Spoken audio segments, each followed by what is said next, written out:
Welcome back to the Side Chat Podcast. This week, Firefly and I are going to discuss the Mosquito, or more affectionately known as the Mossie, which is a British two-seat, two-engine fighter bomber that doesn't see a lot of love in War Thunder, and we're not going to actually discuss much about it in-game. I plan on putting out probably a Bo's War Thunder favorite sometime in the future, where I'll talk about how to use it in-game. But this plane was, I believe, the production or design of it started in '39. Yes. And then it That's went to correct. service in '42. There's was it the Albatross, which is the other de Havilland plane that this Well, was. actually, there were a number of wooden designs made by de Havilland before the war, and the most important of those were, of course, the Albatross airliner, which during the war served as a mail plane between England and Iceland, and also the Comet, which was a racing plane which won a very significant air race in 1934 between Britain and Australia.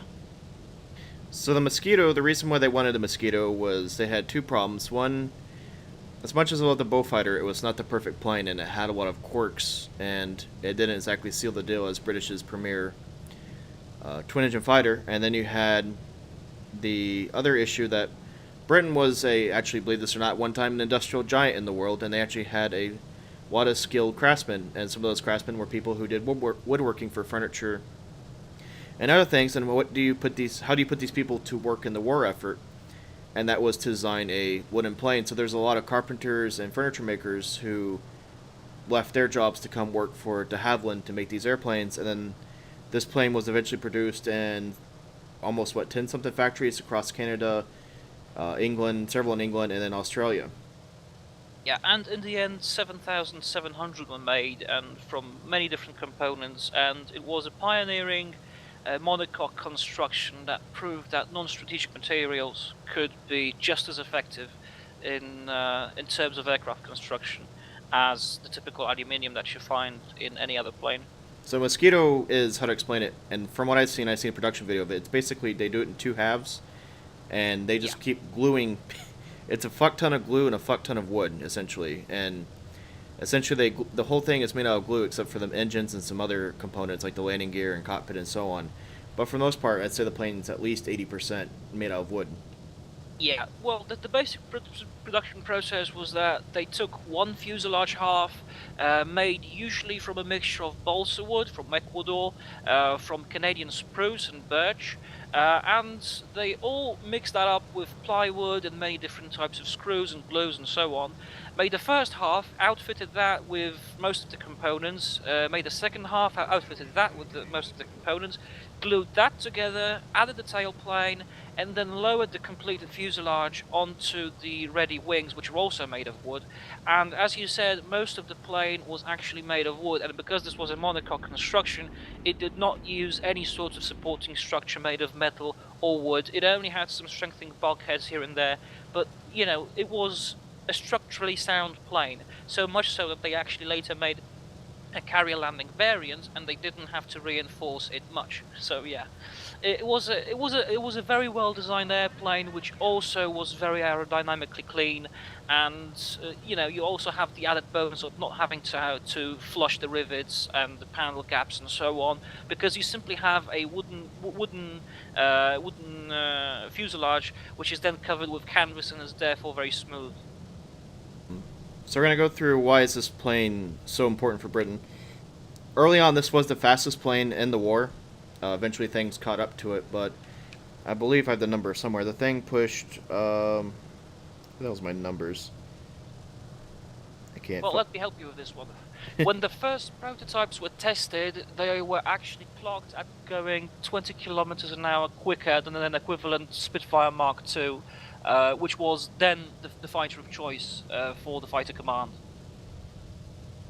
And so basically, the plane would fly low and never got in trouble. The photo recon and the bomber variants early on just saw the 109, waved at the 109, and then left his ass in the dust.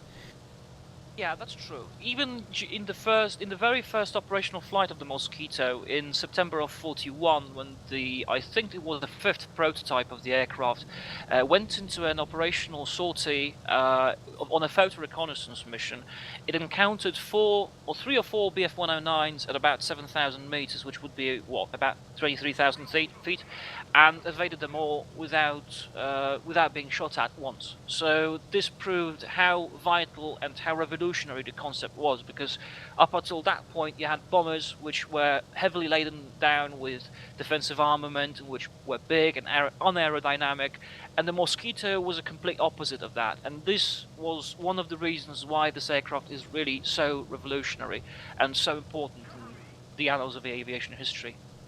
So, like I said, it's basically wooden. Thing you need to know about is this wooden construction, two Merlin power plants, and you basically have the equivalent of a canoe flying through the air. I mean, Yeah, basically so. but future roles of this aircraft include everything from tactical bomber, night bomber, pathfinder, fighter, night fighter, fighter bomber. It was used for coastal defense, photo reconnaissance, and a little bit of special ops, early 1940 special operations. We'll talk about later on. Also an intruder, a mail plane, a high-speed airliner even. So yeah. It was also used as a what they call it, a survey plane to find coastlines, and thing did freaking everything, which is why it's so cool and so valuable in the war. So Yeah, and also a weather reconnaissance plane. so we're gonna talk first about the photo recon, which is we're gonna real quickly run through. There's somewhat like 43, 45 variants of this freaking plane made, and we're not gonna Yeah. sit here and go F Mark One, FB Mark One, PR Mark One. I need a nobody wants to. I don't think anybody really wants to listen to that. So we're going to talk about these planes and their this thing like almost had as many roles as it did models of other planes. We're just going to talk about the roles this plane made and how each variant kind of differed from the previous one. So Photo Recon was the Mosquito PR Mark 1, which had a top speed of 382 mph, which is 615 km. Like I said, that's pretty quick. That came in 1942, and this is primarily, I think, what the Mosquito was really meant for was a plane that could get in and out of German airspace and survive. And simply, it just had a camera, and the UK had a very big thing. British RAF had a big thing where they were trying to basically take pictures. Have you ever seen the old documentaries or movies where you just see rooms full of pictures where they're literally taking a picture of every square acre of continental Europe, trying to find every position of German troops and defenses. And the Yeah, Mosquito they were helped. especially well suited to that task because of the speed, for one. Two, because they had a large camera carrying capacity. So, with a two-man crew, you were able to give the tasks to one crew member and the second crew member. The pilot, of course, took care of the plane. The photo reconnaissance officer took care of the pictures. So you didn't have the problem which you normally had in PR Spitfires, for example, that you had to pilot the plane and take the pictures at the same time. And this made the Mosquito especially well suited to photographing very heavily guarded targets that weren't supposed to be seen from the air. And you can actually see there are quite a few pictures on Wikipedia of, for example, the Peenemünde rocket testing facility, where the V1 and the V2 were both tested, and you can see the V2s going to the launch ramps and on the trailers and so on. So it was an incredibly important plane in that respect. It could deliver crystal clear pictures and give the intelligence officer a lot of work to do, basically. Then after that, you had the early other variants towards the bomber configuration. Well, the very first 50 aircraft were first configured as follows. There were 10 reconnaissance planes, 10 bombers, and 30 fighters. So the fighter was considered to be initially, despite the plane being initially designed as a fast light bomber, was considered to be the most pressing variant to go into service. Although, as I said, the very first operational mission was a photo reconnaissance mission, and you can say that while the most proliferated variant, the fighter bomber Mark 6, or FB Mark 6, which we have in War Thunder, is probably one of the more important ones. It is not by any means the only one that was actually important during the war. So the bomber variant's a pretty simple variant. I mean, there's not a lot to tell about it. It could hold two 500-pound bombs like you could do in War Thunder. There are some modified ones in 1943 though, where they actually changed the bomb bay around a little bit and put in a 4,000-pound cookie. Actually, it was originally specified to carry 4 250-pound bombs, and this was then extended to 2,000 pounds when the 500-kilogram bombs were modified and had cropped tails in order to fit into the Mosquito's bomb bay. And the cookies were then standard issue weapons which could have been fitted using a factory conversion kit to any B Mark IV, which was again the most popular bomber variant, and they were used as nuisance raiders. For example, when the German firemen were finishing the extinguishing of flames after large bomber raids on, say, Hamburg or Kiel, the Mosquitoes would come in single planes, drop the bombs, just to keep the Germans on their toes, if you will. I guess the closest thing I'm trying to think of, the U.S. really had nothing close to this anyway. True. So, actually, no other country I can think of is that maybe you could only thing you could really compare it to is maybe like a Peshka. Yeah. Well, you could compare several planes to that, but no plane of the Second World War that I know of is so universal and had so many roles and could perform them all so well. I was talking about the bomber variant. The next variant we're going to talk about, which is, like I said, the more important variant of this plane, was it fitted very well as the fighter variant, which was, you can see early on, this is the same thing that had more thunder. To my knowledge, this was pretty much what they did was 420s and 4 303s, and then the early fighters, if I remember correctly, they could reload in mid-flight, like on the Beaufighter, right? There's a hatch or something underneath that you could actually access the guns to either clear jams or reload, if I remember that correctly. And so that was the early twin-engine fighter. Like I said, the Beaufighter had its problems where it wasn't, it was kind of a quirky plane. It was a little bit slower. Now you have a twin-engine fighter who can close quickly. From there we have, and this plane actually, hard to say, as big as it was actually pretty maneuverable. I can't stress how, the aerodynamics, the maneuverability, it actually went up against single-engine fighters on many occasions, and it did all right, or you could say better than all right.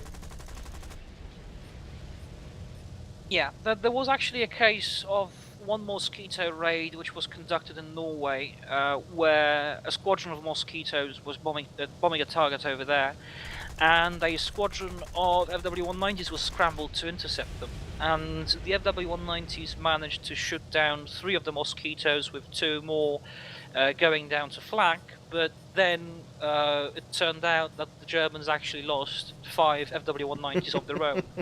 So, you could say that this was a fighter bomber which actually could bite back. This wasn't the kind of plane which you approach lightly, because it was so nicely balanced in terms of speed, maneuverability, and so on, that it was not to be taken lightly by any opponent. And then there's another fighter variant that I want to bring up real quickly. Not super important, but it's worth noting. Germany tried some high altitude raids on Britain, and so they made a high altitude variant which was pressurized. And I never knew that there was a pressurized Mosquito, but yeah, there were actually a couple of them, and there was a general scramble in the UK when the JO-86R reconnaissance plane, high-altitude reconnaissance plane, actually showed up above British skies, and this is why planes like the Spitfire Mark VII, the high-altitude pressurized variant, and the Mosquito pressurized variant were devised in order to climb as quickly as they could, maintain altitude, and then shoot down the plane before it could actually go back home with the photos intact. Then the next variant, with which we're going to just keep, it's going to be a lot of fighter variants.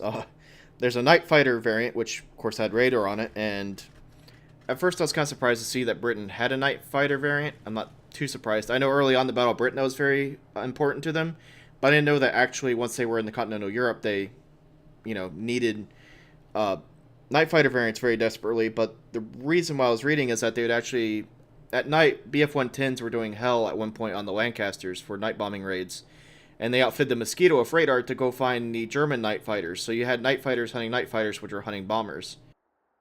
Yeah, that's true. And also, you had night fighter variants defending the British Isles during Operation Steinbock, which was in 1944. You had this massive air operation, which was designed by Hitler himself.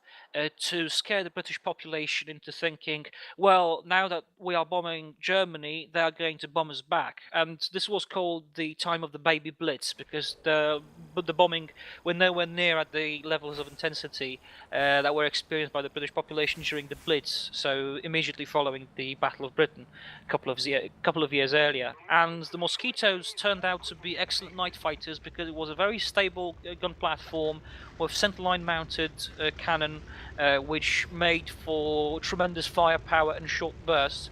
And you can actually see that there's a couple of pictures of several Mosquitoes which shot down the Ju-88, say, for example, or Do-217s, and the planes sometimes exploded with such ferocity that several Mosquitoes were actually almost burned down by the flame that ensued. There's actually a couple of pictures of Mosquitoes with all the canvas peeling off and the canvas rudder surfaces just completely torn apart, simply because the entire plane was literally set on fire, but then the fire got extinguished and the plane was able to land back at the base. And that's one thing I'd say real quick is that the Mosquito, due to its wing construction, was actually pretty resilient from anti-air fire, shrapnel, and normal bullets or armor-piercing rounds hitting it, because wood is a much stronger material to hit. How to explain this carefully? Aluminum does not like being hit by metal. It tears and it bends and it shreds. Wood kind of like chips away, but the structure of the wood is usually intact for the most part. Yeah. And so the Mosquito could actually take a lot more damage. Same thing with the Axe. A lot of the Axe took a lot of damage because of their wooden design construction we talked about on this channel. Same thing with the Mosquitoes, that could take quite a bit of abuse. Problem with the Mosquito, though, is that once it caught on fire, it caught on fire easily, and it didn't like to go out of fire sometimes. Yeah. So Mosquito's biggest threat was fire.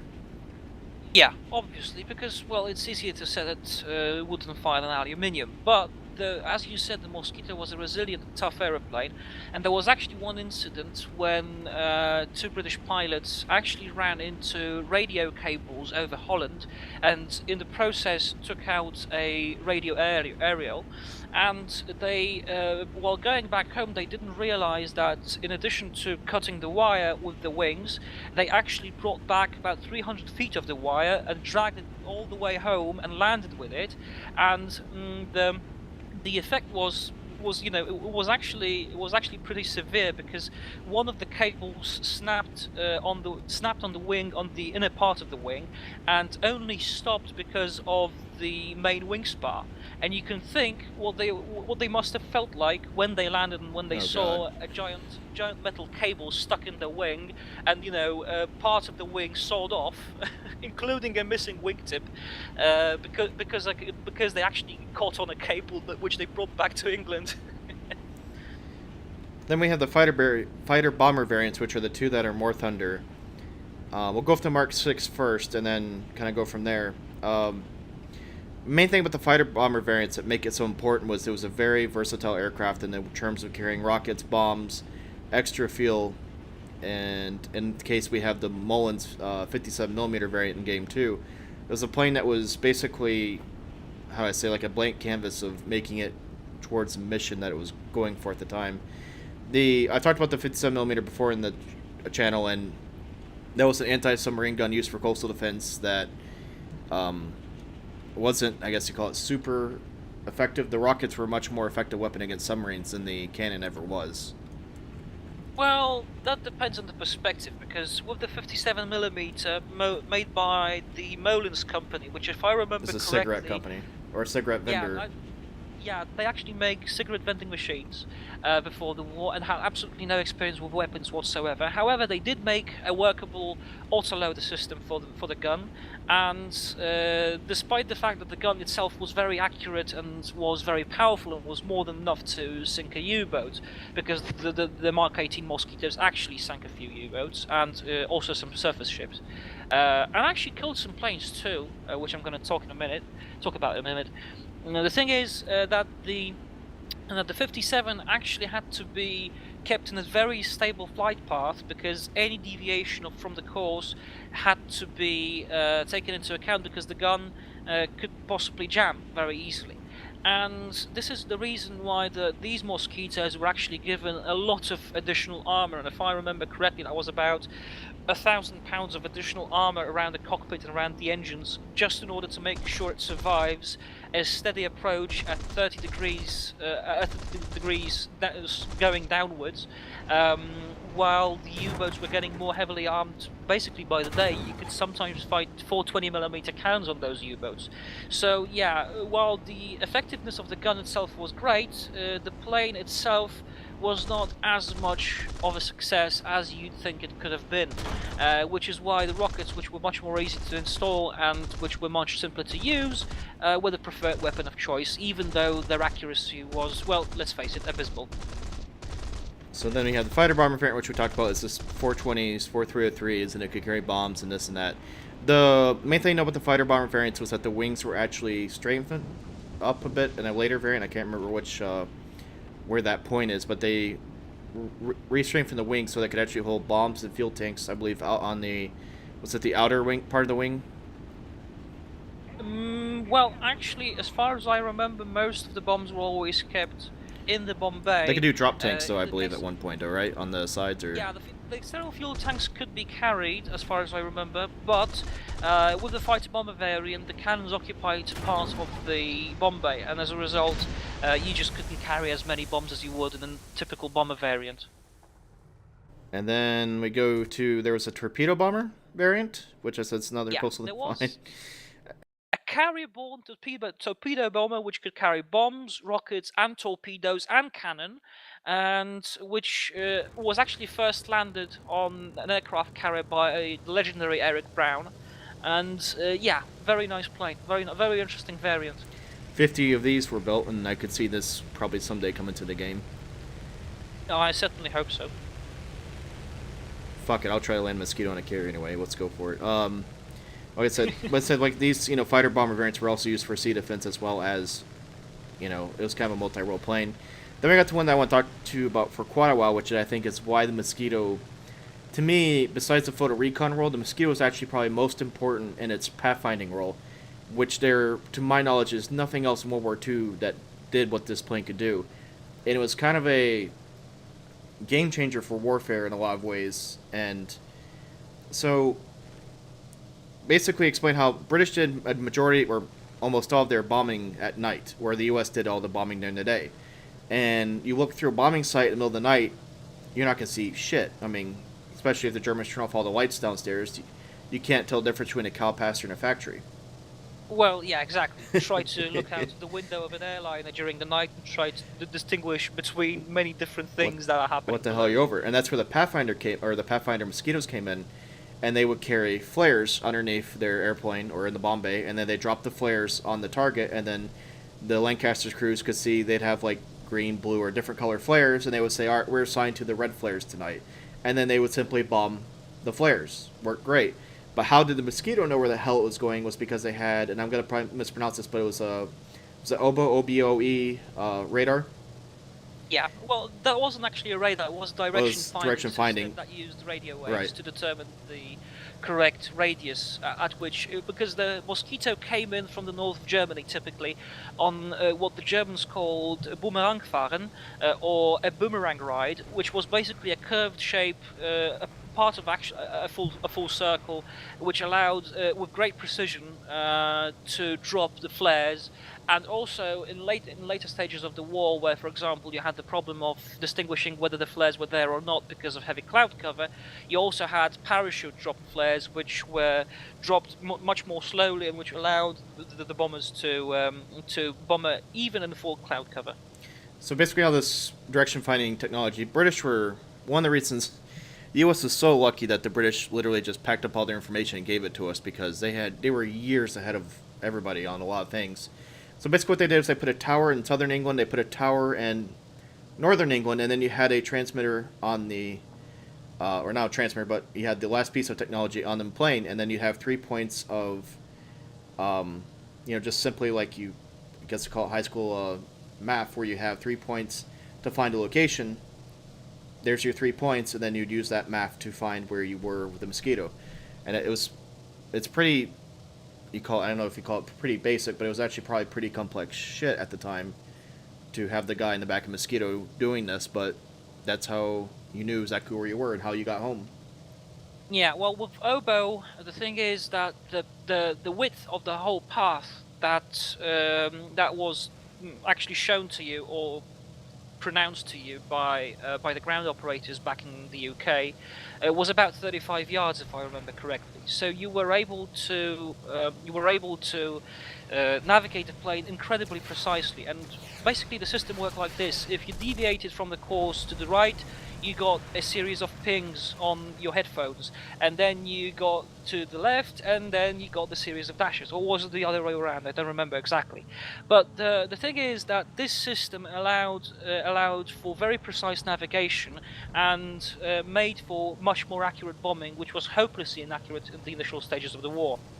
And also that's in conjunction with H2S, which was a heavy bomber mounted ground radar, the first of its type in operational service anywhere in the world, and combine that with an effective chain of command and a good management system of the whole operations. You had yourself some very precise bombing operations in comparison to what would happen normally at night without these devices in place. So, you have that whole aspect of technology, and that's probably what the Mosquito... I'd say that's one of the Mosquito's biggest contributions to the war was that role. And then there's one last role we're going to talk about, which is kind of... well, I guess you want to talk about Intruder real quick, and then I'll talk about the Special Forces insertion stuff. Okay, well, basically, the basic idea behind an intruder operation is that you take to the skies in your Mosquito and you try to find an enemy airbase. And once you find this enemy airbase, you circle around it, but you don't attack it directly because you can't see what's below you. That's obvious. So whenever you see a plane, a night fighter for example, coming in to land, they usually have the landing lights on for a very short period. And with that tiny little window, you were able to shoot down the enemy plane, and if you were lucky, the plane would plummet in straight into the ground, ideally on the runway. That could potentially take out an entire airbase out of operations for at least several hours. Of course, the Germans, being very efficient, got better and better at cleaning up the mess. But then you know, you still had the nuisance, and you still had the fear of going out, taking off, or landing with the possibility that you were going to be shot down by a Mosquito. This was an incredibly important role, not just in the northwestern European theatre of operations, but also in Italy, where Mosquitoes stationed in, for example, Sicily, were taking off on a routine basis for patrols over Italy, and were doing exactly the same thing. And then you have, I guess I'll talk about this a little bit. Now this wasn't, I don't know how widely spread this was used, but one of the things I kind of find fascinating about this plane, it was actually used for SAS insertions, which I fucking think is insane, that you would climb into this smelly, claustrophobic, dark mess of a plane, and they just drop straight out of the bomb bay, correct, if I'm not mistaken? Yeah, as far as I remember, that's true, but that wasn't the only use of the Mosquito as a passenger plane, but I'll get to that later. Just explain what... Essentially, what the SAS were doing towards the later part of the war was they would fly into Germany, jump out of their Mosquito, and then they land, and then I forgot what would bring along the battle jeeps. I don't remember how the hell those things were dropped. Well, as far as I remember, you could drop them by horse gliders. You could put one into a horse glider, which would be towed behind, for example, a DC-2, but or C-47 basically. But I'm not sure if you could actually carry one underneath a Mosquito. I believe they had to have a follow-up aircraft drop it from parachute, if I could remember. It's been a couple years since I heard the story. Yeah, but essentially, that would have been a logical solution. Essentially, the SAS would jump out of the Mosquito, and then they would land in Germany, find their battle jeep, get it ready, and then they would have... Germany would be moving tons of supplies to the front line, and then you have basically 3 or 4 SAS roll up beside them with all their bring guns on their little jeep, shoot the shit out of the convoy, and then drive back off into the woods and never be seen again.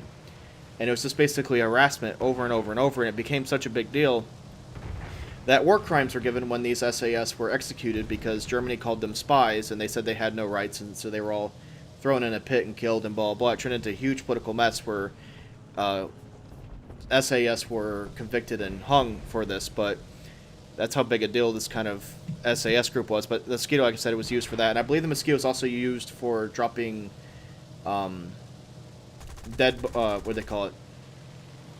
They would find corpses, yeah, and they would go way out in the middle of the ocean because this plane was just great for making these high-speed, fast runs out in the middle of nowhere.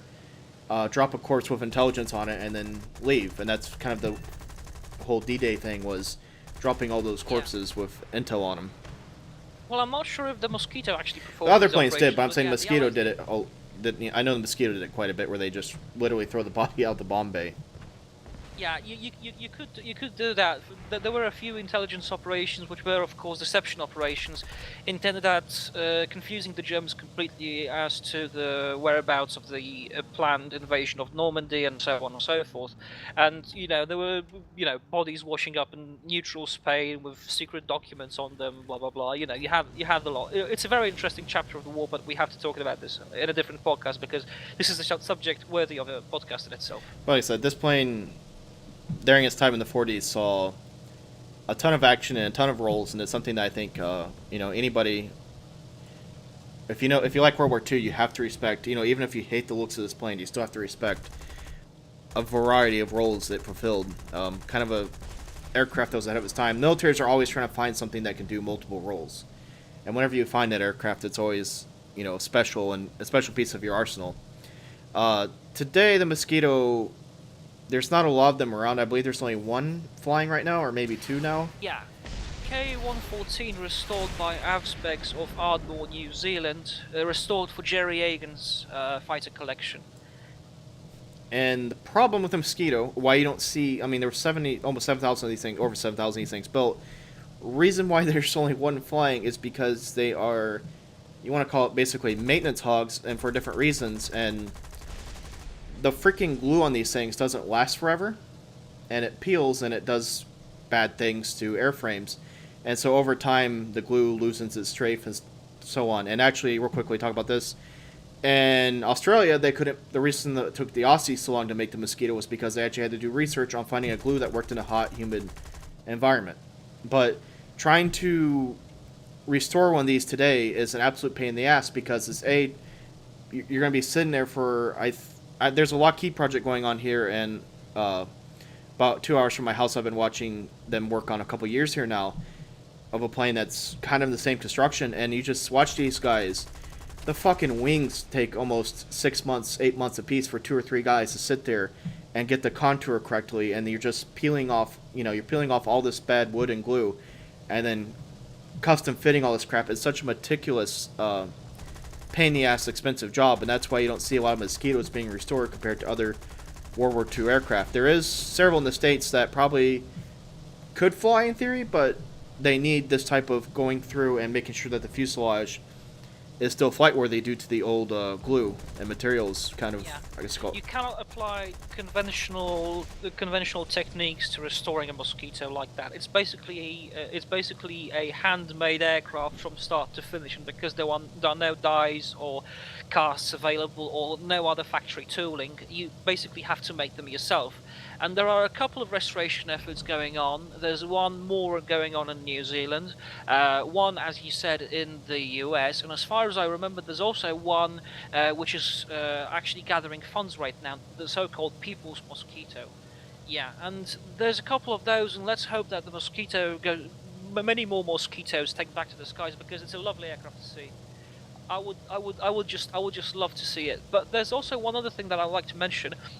And one other role that we haven't mentioned in the podcast yet, and that is as a civilian airliner, well, ostensibly civilian. The British Overseas Air Corporation actually operated a few of those, and it was a civilian aircraft with civilian markings with no armament on it, flown by civilian pilots, and it flew back and forth between Sweden and Great Britain. in order to supply the UK with rare parts that were made in Sweden, such as, for example, ball bearings, in which the Swedes specialized, the SKF company, which exists to this day. And apart from that, you got rare earth metals, as far as I remember, and also mail being transported on these planes between Sweden and Britain. And these were planes which flew, at massive ranges, at very high speed at all times, sometimes, very often over enemy territory and enemy-controlled airspace, and they always used their speed to evade the enemies. And believe it or not, they also sometimes carried passengers in the bomb bay, and there were actually diplomats who travelled from the UK to Sweden and back, in the belly of a Mosquito with no windows to see out of, in freezing temperatures in this heated flight suit. And that horrible, horrible varnish wood smell. Oh yeah. We can only imagine what kind of a horrible smell it would have been. Yeah, mosquitoes have a very distinct smell of it. I've never been able to get close to one, but evidently the people who have flown them or operated them has a very distinct smell that you evidently never forget. Two little quick things I want to say about the plane, and we'll wrap this up. One is that if you ever wondered how the hell a Mosquito crew ejects, there's actually a little hatch. It's kind of a pain in the ass, but there's a hatch and ladder underneath, typically, where you open it, and then you have to, take like 1 or 2 steps down, and then you push off? Yeah, basically so.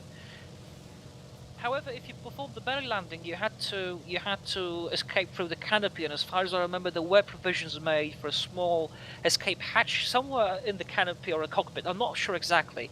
I've never been able to figure this out myself, but it does have many quirks. Yeah, so you have the cockpit where literally to the right of the pilot is a fucking hatch, where you come in and out, and then the seater, like the fighter bomber variant in the game, you have the seat facing forward.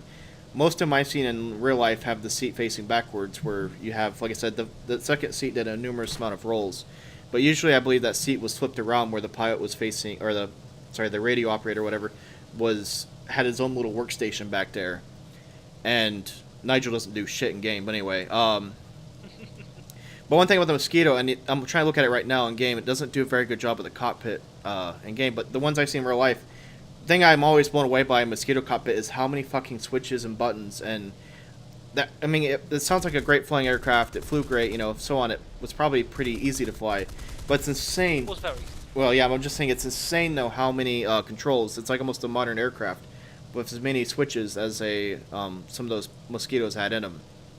And I mean, yeah, that's true. I mean, there's like switches that you would actually have to probably get out of your seat and walk over to get on the the far right side, and of course some of those are going to be your breakers or whatnot. But yeah, well, of course, but then you have to remember that running and maintaining and at peak performance a Merlin engine was a difficult task in itself, and you actually had two of the highest performance engines of their time, mounted in a wooden airframe, which, it all had to be controlled. But as you said, the Mosquito was actually an easy aircraft to fly. It had a relatively low stall speed, very low for a twin-engine plane, depending on how you count it, between 100 miles an hour and 120 miles an hour, which is 160 and 200 in metric. And with that, you were able to. The plane stalled very gently. It had good low-speed handling. Although the Soviets who actually tested one actually complained about the low-speed handling. I don't know why. Maybe it's because they crashed it. But apples to oranges. The pilot who actually tested the Mosquito in the Soviet Union was supposed to be an experienced one, but after they got hold of their own, I think it was a B Mark IV in 1944, they didn't like it at all, and they said, well, we don't want to make it, we don't want to buy it, we don't care. So yeah, but they had their own Peshko, made to a slightly different philosophy, but, kind of a multi-role plane, but to my knowledge, nowhere near as refined and as universal as the Mosquito, and nowhere near as pleasant to fly, because whenever you read the memoirs of any Mosquito pilot, you'll notice one thing and one thing only, that they love the aircraft, not just because of its sheer performance, but also because it was such a nice thing to fly. And that, I think, is unfortunately not reflected in War Thunder, because, well, it's a bit of a pig, to be honest. Its flight model is weird and different, but since we're not going to talk about...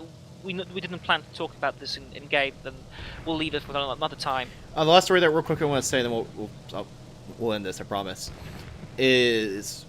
I've read some stuff and I've heard people talk about how ground crews absolutely despise this thing, and one of the reasons why is the Merlin engine, I believe, took starter cartridges all the way through the war. Well, depends on the variant. I think there were post-war variants with electric starters, but I think the cartridge starter, the Kaufman starter, was the primary method of starting a Merlin. So the cartridge goes on the inside of the engine, or on the inboard side of the engine, which there's not a ton of room between the fuselage and the engine. And if you happen to be standing too close to the engine when that thing kicked over, you were going to get burnt. It's basically a controlled explosion that was designed to create sufficient pressure in the cylinders to move the pistons about and to kickstart the engine into action, basically. Yeah, so the new guy got to do that job. Oh. Like I said, it was just, I don't know, it's kind of an oddity playing it. Like I said, I hope, if you don't know much about it before listening to this, I hope you find a little bit of respect for it, even though, like I said, it's not the greatest thing in War Thunder, and fuck War Thunder. Like, this is a great plane in real life.